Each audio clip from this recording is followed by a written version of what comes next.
चोली में डाला बलाल रंग कलरफुल करब गोरे गोरे तोरे अंग कलरफुल करब गोरे गोरे तोरे अंग तोरा चोली में डाला बलाल रंग कलरफुल करब गोरे गोरे तोरे अंग तोहरा संगे हो फगुआ बिताइब जन मन करी ओने डलवाइब बानी हो राजी हो खाना हाबी चला कनियो वालोता में मोट पिचकारी लाइल बानी नुका के रानी लंगोटा में मोट पिचकारी लाइल बानी नुका के रानी लंगोटा में मोट पिचकारी लाइल बानी नुका के रानी लंगोटा में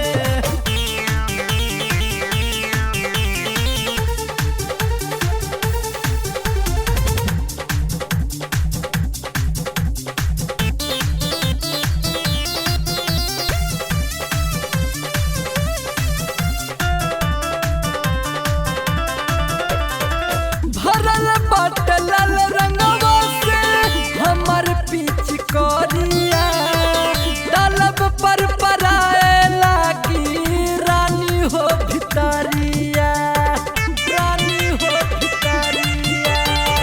भरल बटलल रंगवा से हमर पीछ करिया डालब पर पराए लागी रानी हो भितरिया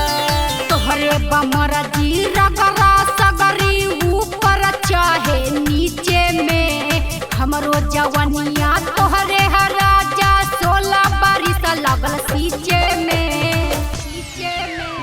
खाल जगहिया भराया छोड़ा रंगवा लगला खोता में मोट पिचकारी लाइल बानी नुका के रानी लंगोटा में मोट पिचकारी लाइल बानी नुका के रानी लंगोटा में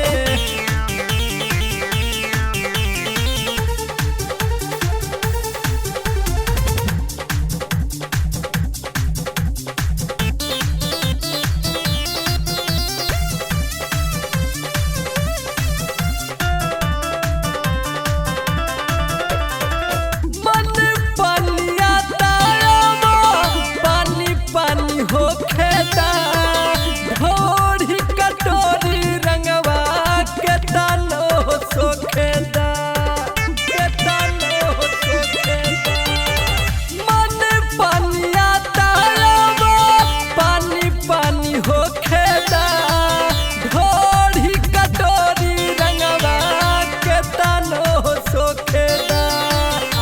सवरिया धरा कमरिया लहे लहे लगाला हो साल भर के मौका जायदा न खाली किस्मत अपन जगाला हो।